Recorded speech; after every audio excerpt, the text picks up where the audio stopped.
So hello guys, welcome to my channel. আশা করি তোমরা সবাই ভালো আছো আর আমিও ভালো আছি। তো আজকের ব্লগটা অসাধারণ হতে চলেছে, তো সবাই স্কিপ না করে দেখতে থাকো।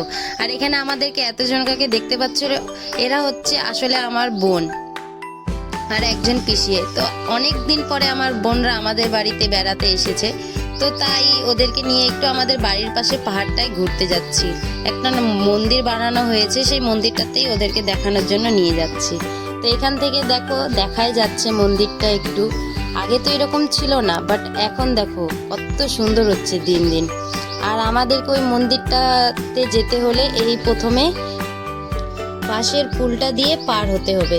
এই যে দেখো, তো আমরা এই বাঁশের পুলটা দিয়ে এখন সবাই মিলে পার হয়ে নিচ্ছি। আসলে আমাকে না এই বাঁশের পুলগুলোতে উঠতে কেন জানি ভয়ই লাগে। তো আমরা সবাই এক এক করে পার হয়ে গেলাম। আর এখানে হচ্ছে এটা হচ্ছে কি বলে না, মাসান ঠাকুর নাকি, তো ওই ঠাকুরের মন্দির। এখানে তিনটা ঠাকুর রয়েছে, কালী মা, মাসান ঠাকুর আর একটা ঠাকুরের নাম জানি না। আর এটা হয়তো নতুন বানানো হয়েছে, আমিও এবারে আসিনি পূজা দিতে, তো দেখিনি। তো হয়তো এই হনুমানের মূর্তিটা এই বছরে নতুন বানানো হয়েছে। আর এই যে দেখো এই সিঁড়িগুলো, আগে কিন্তু এটা সিঁড়ি ছিল না, আগে পাহাড়ই ছিল, আমাদেরকে পাহাড়েই উঠে উঠে যেতে হতো। কিন্তু এখন এই নতুন সিঁড়িগুলো করেছে, কিন্তু সিঁড়িগুলো করে সুবিধাই হয়েছে, কারণ অনেক মানুষ এখন আসে তো দূর দূর থেকে পূজা দিতে, তাই হয়তো ওদের জন্য করেছে, সুবিধা হয় আর কি। আর এদিকে দেখো আমার বোনরা হাঁপিয়ে গিয়েছে এতটুকু সিঁড়ি উঠতে না উঠতেই।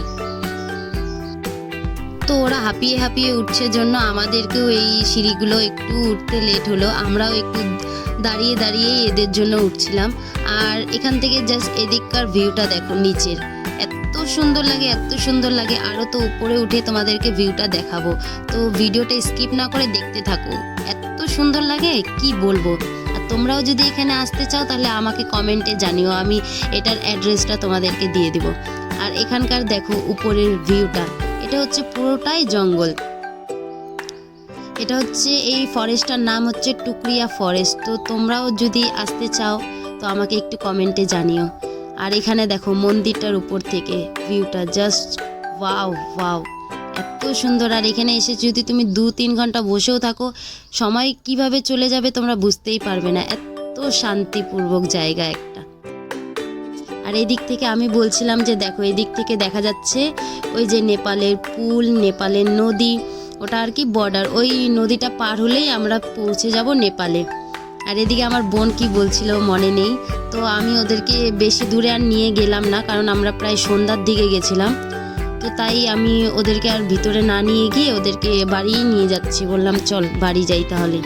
আর এরা নামতে পারছিল না, তাই এদেরকে হাত ধরে ধরে এক এক করে নামাচ্ছিলাম।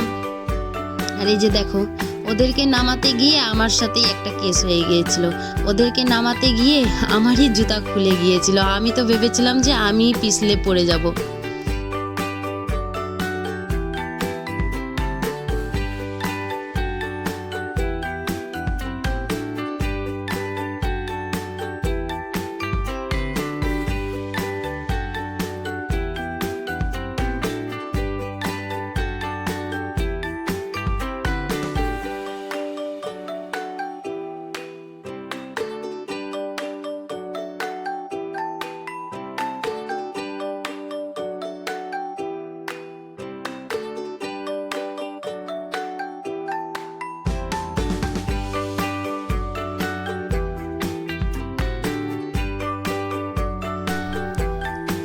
তারপর আমরা সবাই মিলে এক এক করে নিচে নেমে যাচ্ছিলাম।